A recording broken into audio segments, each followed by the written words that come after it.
It's a man's world, or so we're told. But what really constitutes a man? What are the traditional requisites and are they adequate? What are they based on? And what are they conducive for them, their female counterparts, as well as the society at large? We've all grown accustomed to attributes such as physical strength, emotional aloofness, social and economic dominance, and even promiscuity. Mm-hmm. As soon as some of the qualities that attribute to a real man. Mm. We have seen these qualities depicted in movies, in pop culture, and in our communities as well, right? So of course, these are not the only traits. What is also considered a real man, who is devoted to work, who is able to provide for his family as well. But listen, Sandy, the socialization of man seems to emphasize more on the ability of a man to fight, his emotional repression, him being dominant towards a female, socially and economically, and how many girlfriends and sexual partners he's able to have at one go. I told you, you can be an outstanding citizen, a decent human being, but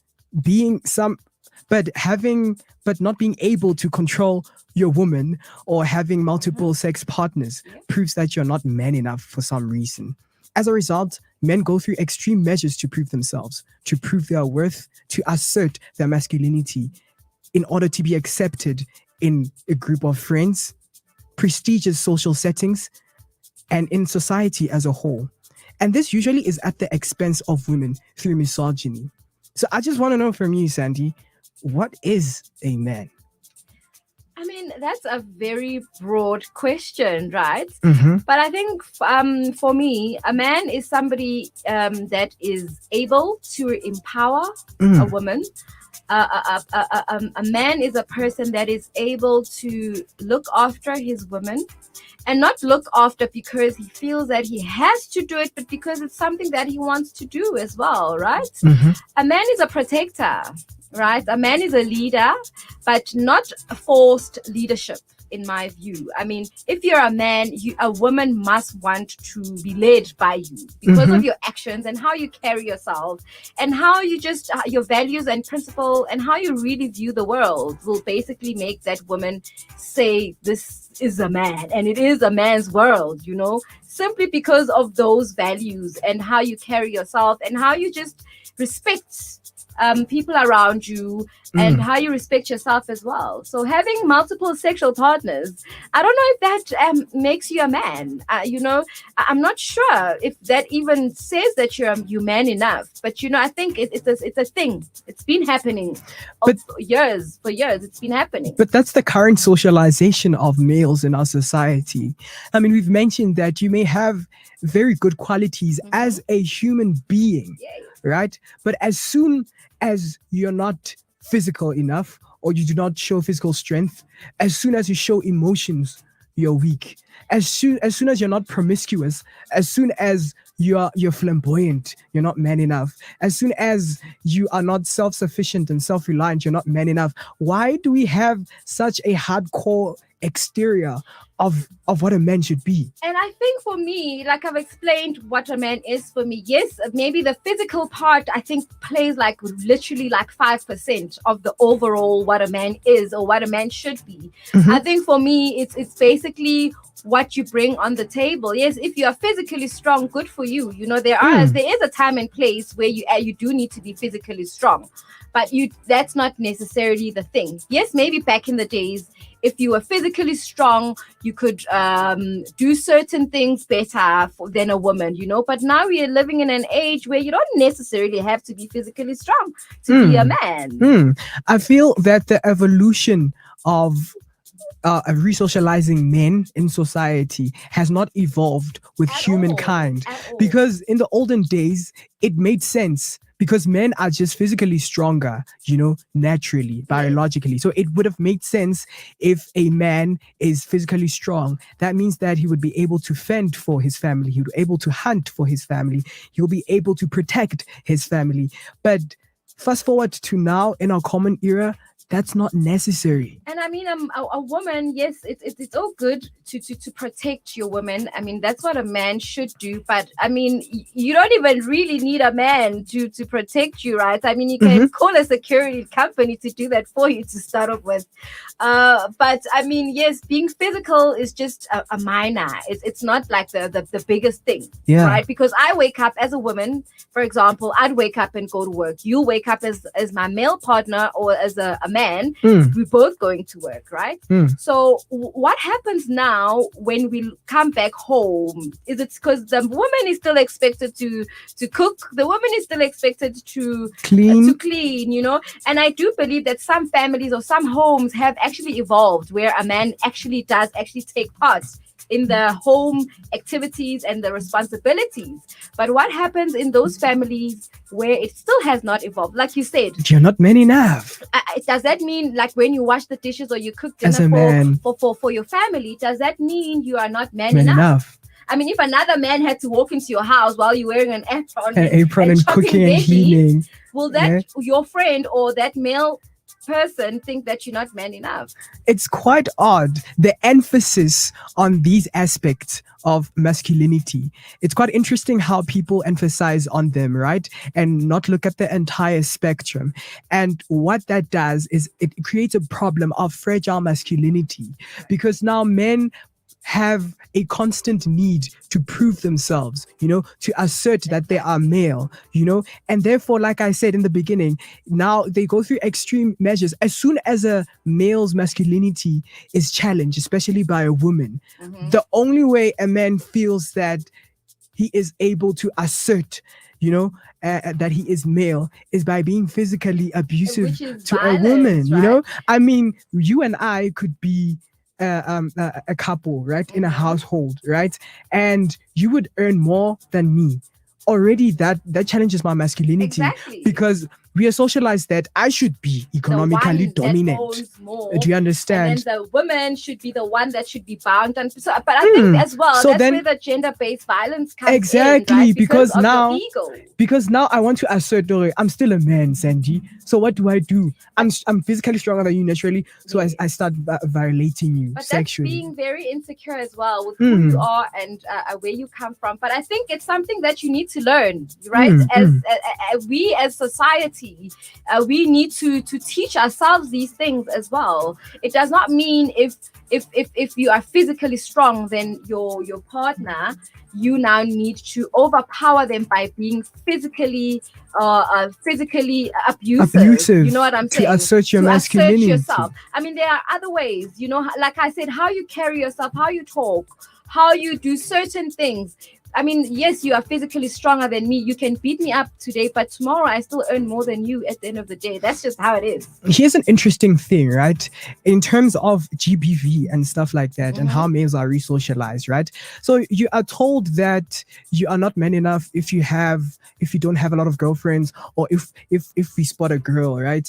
And then your friends will be like, go for him, bro. Go for him. And then if you can't, then shimani or you're not man enough, right? Yeah. But what that does actually is that it puts that male under pressure, because now you want to be accepted by that group of friends, right? And what do? You go to that girl, and now what you end up doing is you forcefully try to sleep with her to prove a point to your friends, and that becomes rape, bruh. But don't you think as well that male on male, they put pressure on each other as well? Yes. So by the time you get to a different space where there's a woman or there's a female, you're still caught up in this world where it's a man's world. It's my world. You know, I rule. You have a sense of entitlement. You have some sense of entitlement. Yeah. So I think maybe male as well, they should educate each other, like brothers, brother to brother.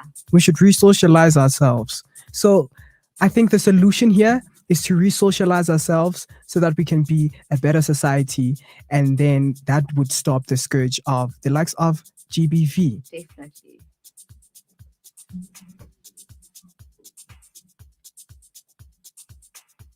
It's a wrap, ne? How many minutes was that?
How do you love me when you barely know me? Sutoga, don't be, don't be, don't be. We are toga, we are toga, we are toga.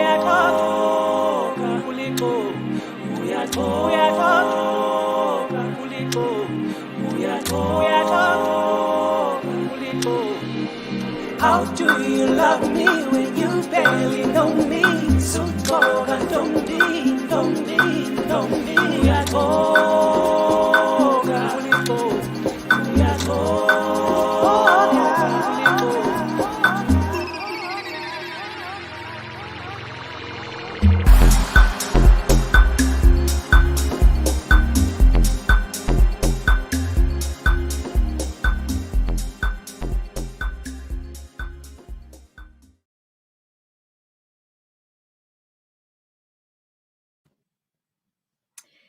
Black tax, is it a burden or Ubuntu? Hmm. Black tax is a reality in most Black families, right? One could say it's because of the previously disadvantaged background of apartheid. Mm-hmm. That's why we have to support our families. As Black South Africans, we have different views when it comes to Black tax. Is it a blessing or is it a curse?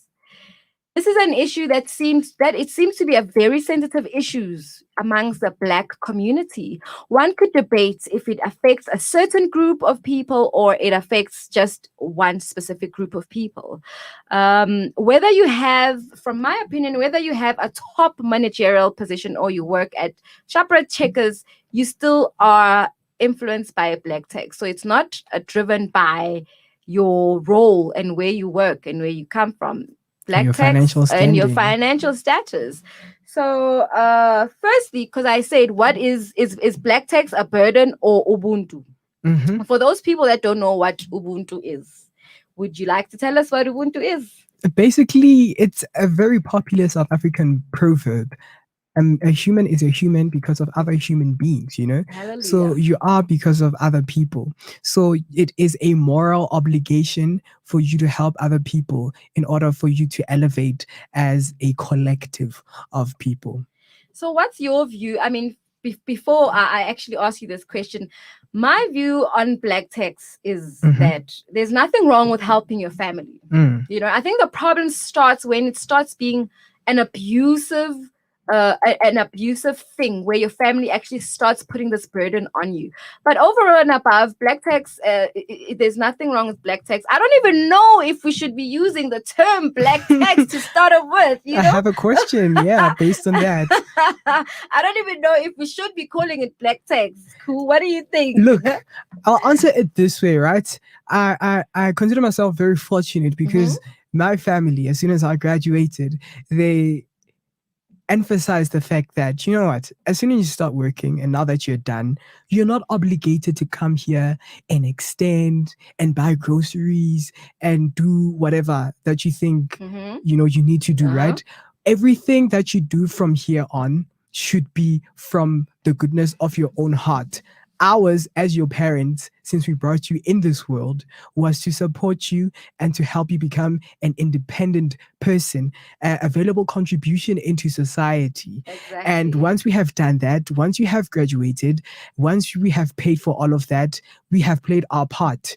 And it is up to you whether you feel like you would be expressing your gratitude towards us if you want to do that. But at the end of the day, it is not an obligation. But I want us to look at the flip side of that, where you come from a family that is barely coping, a family that is so is poverty stricken, and you so happen to be the golden child. You know, you had the blessings of having maybe that bursary to further your studies. You just the smart one in the family, and you come out of that a better person, a better job, better opportunities. You've created better opportunities for yourself, you know, and maybe you've created, you've had family members helping you to reach your ultimate goal.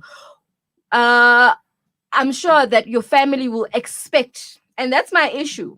Your family will either expect or demand that you contribute towards Their the better living, family, their livelihoods. their livelihoods, and they'll even go as far as some families will even go as far as sponsor you. My sponsor now, they stand how they dress, labels, Their education, But I extend think the house. but I think that goes to our conversation. What are ways to deal with black tax, especially when it's toxic, to your well-being, where you start going into debt because your family is demanding so much of you. And first, just before we go further, I don't think your family should actually demand anything, money from you. You as a person, as an individual, it's up to you to say, okay, my family is lacking, let me provide them with whatever you can afford. Maybe in a month I'll give them 3.5, and that's it. I'm just saying, obviously depending on how much you afford, right? I mean, if you're getting paid like 80 grand a month, what's 3,000? You know what I'm saying? I feel that it should be, as much as it's not an obligation, but as a human being, as a black person, as a South African, it should be a moral obligation. Do you understand? But how do you feel? How do you feel when you live in Sandton, right? When you've left your family in a shack and you live in a lavish lifestyle, how do you feel personally, right? As much as your mother or your sibling doesn't pressure you, to elevate them or to finance their lifestyle in order to maintain their well-being. But as a human being, how do you feel? But I think it is, you're very right. Cool. It's a moral thing. It's a very much a moral thing. It's a moral obligation. It's a moral obligation because at the end of the day, you cannot force me. If I want, I'm not saying I'm that person, the selfish person that'll go live a Sandton and leave my family living in a shack somewhere in Soweto. No, I'm not saying that. But like when you look at it, when we zoom into it, it's actually up to you. If you don't want to do it, it's fine. But it's fine as well. But and is it fine? And I always have these kind of conversations with my mom. That. Yes, it's all like I don't mind doing it, I'll do it because I want to do it. But when I'm being forced to do it, then we are entering a different conversation on its own. Before we even forget about this, right? The term black tax, right? So most people have a problem with it because now the thing, this term came after the clever blacks, right? When I have graduated from Northwest University with my finance degree, and I move all the way to Sandton, to Josie, right? I abandoned Val and and its primitive nature, right? And I just go and live my life and forget about where I come from. And now when my family starts struggling and when my family needs my help and they be like, Ofense, cool, can you please help us out with this? Can you please help us out with that? I feel like, man, why? It's my money. Why are you doing it? And now I start calling it black tax. So my question is it the term black tax that's the problem? Because now usually you would be like, you're just helping out your family, but now since you feel like they are burdening you, you're calling it a black tax? Or is it just a matter of connotation? I think it's a connotation thing, right? I think black people made it black tax, I also feel like there's nothing wrong with calling it black tax. There's nothing wrong calling it black tax, but I do believe that other race like whites, Indians, colors, I do believe that they help out their families as well. But so are we gonna call it white tax? No, but then the dynamics are very different from ours, considering our harsh historical background. You understand? The most marginalized people are black people, and therefore that's why we are at loggerheads and fighting for this black tax. That's why some of our parents feel obliged, feel entitled to you paying back black tax, because they have struggled and they looked upon you and they're like, Sandy is going to take us out of this poverty, right? And therefore that's why they feel so entitled when Sandy graduates and your mom's like, Sandy, give us that double story. I paid for your school fees. I could have built my own double story, but no, I've seen that I sacrificed for you because I saw that education is important. Therefore, it's payback time. But parents Do you are supposed understand? to sacrifice. Parents are supposed to sacrifice for their children. Let's just start Yeah, there. because the children didn't ask to be here. Yes, because the children. And secondly, I think our parents, or maybe this new age generation, feels that black tax is not cool, and whereas our parents, our grandparents, think that it's cool. I once had a conversation with an elderly person, and they told me that no, back in the days, I think they were raised like that as well. You know, a certain percentage of your salary every single month goes to your family. Your first pay from your first job, that whole amount goes to your family. And then they'll decide that they'll give you a portion for transport to pull you through for that. And that's how you receive your blessings. They called it. There's two sides to that coin, right? I'm not done. Oh, okay. Yes. Sorry. And then so that's why they say. And then she made an example. These days it's not like that. That's why you need to actually give tithe. Is it tithe at church? 10%. That's 10%.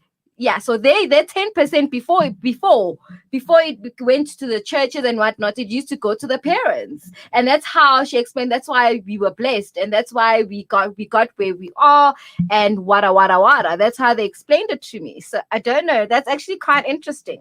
Yeah. So now the church must know how much I earn, because they'll recalculate that 10% and times it by what twice, and then they'll know.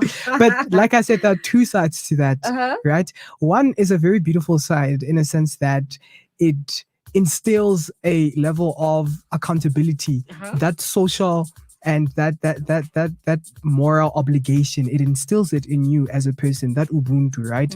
Giving back to your family. However, at the same time, with the way it's packaged, it seems as if it's an obligation. Whether you want to or not, you need to pay back that 10%, or you need to pay back that salary. So I'm half and half with it. I'm for it because of the positive values that it instills on a person. But I think that a proper way to instill it would probably being giving context behind it and explaining behind it, and that will give you and that will invoke your sense of obligation, your sense of humanity. It's ubuntu after all. At the end of the day. But then how can we avoid black tax? Can we avoid black tax? Is it something that we can avoid? I don't think we should, hey? Even if we can avoid it, I don't think we should. If you can, and if you're willing to, then you should.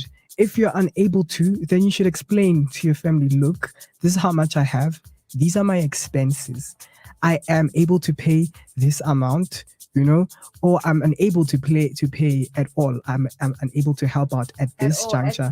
And they should be understanding.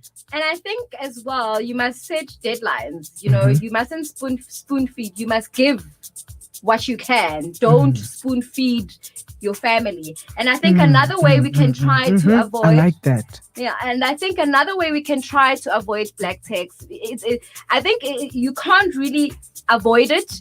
In long term, thinking of it long term, you can avoid it, but short term you can't. I think the only way that you can try avoid it long term is maybe educate yourself, make sure that you are equipped, to enter into the workspace. You are equipped to run a business, and just do the right things for you not to be financially dependent on somebody else. And I think being financially dependent on somebody else is a nightmare to start off with. Because that means you need to dance to their music. Money does that. It gives the other person power over you, because as soon as they take it away, you are vulnerable. But I like what you said about being spoon-fed. I feel it is important to empower more than being spoon-fed. What does the Bible says? You can feed a man a loaf, but and then he'll eat a fish, and then he'll eat a day. But if you teach him how to fish, he'll eat a lifetime, right? So I feel your stance on it is quite very important, and it's quite powerful because it's empowering. Because how you could do that, instead of your parents being entitled to your money, you could actually, for example, buy them, spaza shop for them, open up a spaza shop for them, or buy them a flat or a room, and then you'll be like, you know what, the rent money, that's all yours. What a beautiful way of implementing black tax. Yes, definitely. And maybe for a person Thank you. And I think maybe another way, maybe for your younger siblings, instead of giving them money constantly, maybe help them find a job. Yeah. You know what I'm saying? Instead of constantly feeding their habits, help them to find a job. Ask them to clean your car. CV. Your car. Help them to draft and edit their CV. Clean your car and pay them a fee for that. Because people need to learn responsibility. And I think the younger generation now, if they learn that now, then in the long term, black tax won't be an issue because they're responsible. So in the end, black tax is empowering. Yeah, black tax is definitely empowering, and I don't necessarily think it's a bad thing, or it's just how it's handled. That's my take on it. So we need to handle black tax better. We need to handle this. And there's nothing wrong with black tax.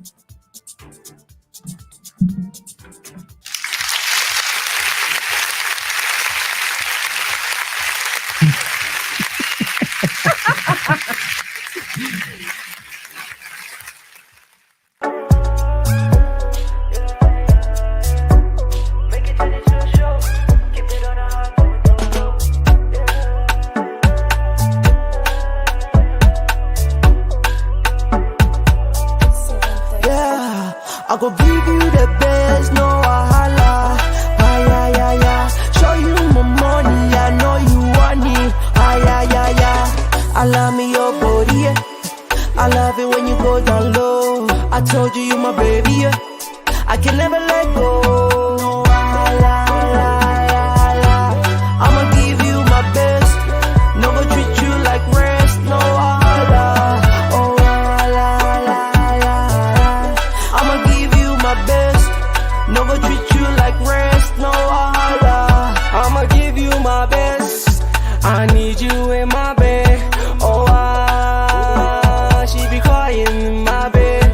Oh no, hell nah. We on with the squad. Baby, ngi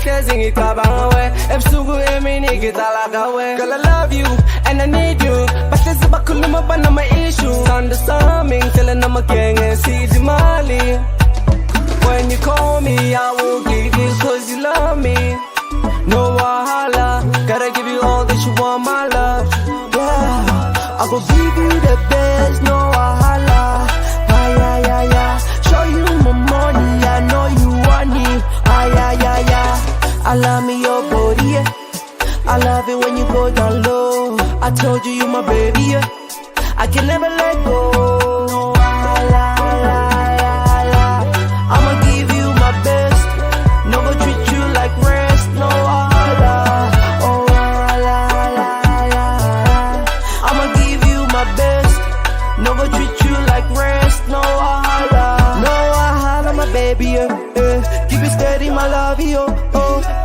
Move your body like a finesse, girl, you know I got plenty love for you. Oh, now I'll show you that this love is natural. Yeah, I make you still be sure, baby. Yeah. Many people don't know, but when I pull up, they know. Make you wanna have more. Style stand with the girl like I'm on top. I'ma give you that time when you need it, time when you need it. 'Cause you all about me, I get it. Reason why I won't let you go. I will give you the best, no wahala. Show you my money, I know you want it. I love me your body, yeah. I love it when you go down low. I told you my baby, yeah. I can never let go. No wahala. I'ma give you my best. No go treat you like rest, no wahala. Oh wahala. I'ma give you my best.